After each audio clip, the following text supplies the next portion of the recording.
talk about on this channel a lot is the macros, which nobody else seems to want to talk about.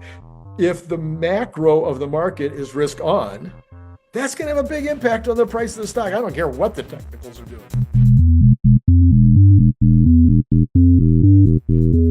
Yes. So this week we've had on and off. I mean, we're right now the stock market is turning on and off the risk on, risk off button. Right. The VIX went up to 25. Now it's back down to 21 and change. Last week it was a 16, 15. So we've got chaos right now caused by the president of the United States. And I'm loving every minute of it because I think it's what we need right now. We need the chaos. And I talked about that earlier on my show this morning. So you may or may not agree with me. Let me know in the comments below whether the chaos is a good thing. What do you think, Brian? Do you think the chaos is going to end? Do you think the chaos is something that that he's doing on purpose in order to create a better negotiating situation? So he's doing a lot of things all at once. So when you say chaos to create negotiation, it depends if you're referring to Ukraine, if you're referring to Canada-Mexico tariffs. It's like he's got 20 different things going on at the same time, right? And it does all weave together. So people who say that it's random, he doesn't know what he's doing, he's just throwing stuff around. I see a clear, he's doing this to set up this next thing, right? It's required actions, right? And in terms of like how much you do, the plan laid out by the Heritage Foundation or like that, which he's not totally following, but it's part of the playbook. They have used that information to do hiring people, doing stuff that they wanted to do the shock therapy to the geopolitics and to the U.S. economy over 6 months. It was like a 180 plan where they want to do it. So now we're like 35 days or whatever into it. There's still 50 days to go, but they would again want to front load these things. So in terms of the chaos, the actions on Ukraine are actually relatively simple, right? And when he said that Ukraine, Zelensky, you have no cards, is basically saying that this is the facts on the ground. That people say, oh, he shouldn't have given away the NATO thing, shouldn't have given this or that. It's like the box around which this could be solved is not like everything's possible, Russia's going to leave, all this kind of stuff. That was never there. The people who are thinking that was possible are not looking at it. It's not like a master negotiator can come in and say, this is not a junk car with rust going all the way through it, right? I'm going to tell you, hey, that's a Porsche or something like that, and or Ferrari, you should pay me $250,000. They're like, no, that's a rust bucket. It's $1,000, right? So there's a range of reality, right? So the range of reality is that 20% of Ukraine has been lost. Like 8% was already gone before Trump came in the first time. 2014, they took Crimea, and then they took Donbass. That happened in super fast. They took that, and then they were fighting ever since, right? At about 1/10, 1/20th the level that they did in 2022, right? So that's there's the facts on the ground, and the other facts on the ground. They've been fighting for 3 years. 1.5 million lives lost, or 1.5 million deaths and wounded on both sides. 800,000 on one side, 700,000 on the other. So a lot of killing, and a lot of wounded stuff, like 200,000, 300,000 people. So that 5,000, 10,000 per week that we're losing, right?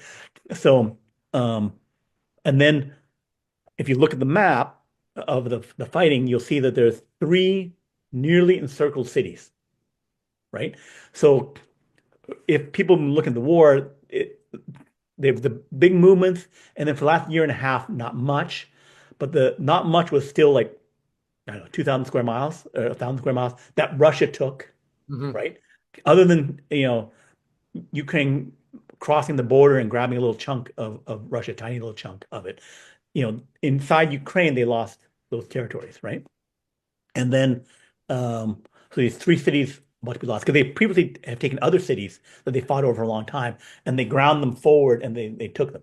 So that same thing is happening similar to last year. So that's basically then Ukraine with everything that blank check from the United States, blank check from Europe. Here's everything we got, and then you're still losing, Yeah. right? It's not a fast loss, but it's still losing, right? And then now, because Ukraine and Europe, Europe's involved too, there's forces that want a forever war, Yeah. right? So they want a forever war, and then they don't like the fact that it's not going to be a forever war. And then Trump is saying, if we're going to have peace, it's not going to be a forever war, right? So when he says that, that means that he will cut off the weapons and stuff because he say, I'm going to stop him from, I'm not going to be in there. You will probably lose in fairly short order when I step away. Right. Right. And so thus he said, okay, no more weapons being sent. Stuff that was in Poland is not being sent, so they're not sending additional weapons. They're also looking at, or they already did that, the intelligence from satellites and stuff is kind of paused. It's like we're passing it through UK or France or whatever like that. So they're still getting the information, right? But now there's we added a 10-minute delay of we're playing a game of telephone. It's like I'm giving it to you, you can give it to him, and then instead of me being directly, that still is a few minute delay, right? So it's not militarily operationally having an impact there on that part of it, but it's not a few minutes delay. Sometimes it matters, and then the other thing would be it's a warning shot saying, "Hey, I can cut you off completely. I can cut you off completely, and then my better intelligence, you'll only have UK intelligence, which is only 1/10 as good as mine, right?" So that's on that, and the cutting off the weapons is basically HIMARS and shelling. There's a bunch of lists. There's a Sky News Australia thing when they went through the list of all the equipment, stuff like that. So a bunch of the equipment is being destroyed all the time. So if I don't give you more, what you got is being destroyed. And then the expendables, like the shells, the missiles, and all that kind of stuff, you use that up, and then you're done. And then the UK and France are still giving them stuff. So it's like, well, what can they give them? They can say, okay, I have my own supplies.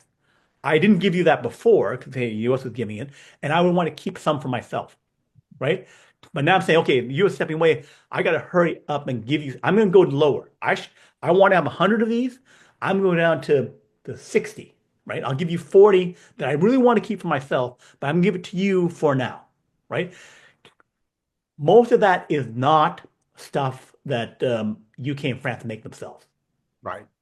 Because they don't make most of their own gear. The big weapon makers are the U.S. companies, right? France makes their Mirage. France has a few more independent things that they make their own, but they don't have that much. HIMARS, none of them make HIMARS, which is the special, super accurate missile hitting stuff behind, right? They don't make that. So they have their own supply of HIMARS, which they bought from the United States. Right. So it's like, here, I bought this. I'm not going to use it right now. You can have it, right? But they don't have that much. Right. So basically they could extend. So basically the pinch on weapons and other stuff starts hitting already now. Morale, information flow, hey, I know I don't have as much, I expect as much. I need to start rationing this because I'm not going to be able to use as much. I need to start thinking differently about how I use things. And that impacts stuff. And then also Russia knowing, hey, you guys have lower supplies. We can do this and we can start stressing you. 2 weeks, 4 weeks, it can really start biting. It start affecting things a lot, right? And so then it could, in 2 months, it could be like, they could start being forced out of things. Like the thing that they're surrounded at, they could have held it for 6 months, and now they hold it for 2, right? It's not totally precise that way, but it starts to get that direction, right? And then UK and France cannot come in, even if they, boots on the ground, other stuff like that. It's like, it just, I can go in detail about that, but it doesn't work. I don't want to go, too much. If you happen to be a big fan of the Cybertruck, you might also be interested in this super fun Cybertruck refrigerator magnet and bottle opener. It is made out of super thick stainless steel, just like the Cybertruck, and it has this giant magnet on the back, so it's going to hold a lot of stuff on your refrigerator. It's an amazing gift, and it comes in that great gift box that you saw before. That uses a magnet opener, just almost like an Apple box, like when you get Apple products. You can buy it on Amazon for $29.95, or you can buy it direct from me by sending $25 to paypal.me/Randy Kirk, all in lowercase letters. Please indicate whether you want the stainless steel look, or maybe you'd like to have this very clever camo version. And then if you're not in the US, please add $20 for freight. If you'd like more than one, please check the information below to get pricing, as well as all that information I just told you will be repeated in the information below. So once again, think about joining the channel, getting the up-to-date Tesla news every single day. I think you'll be glad you did.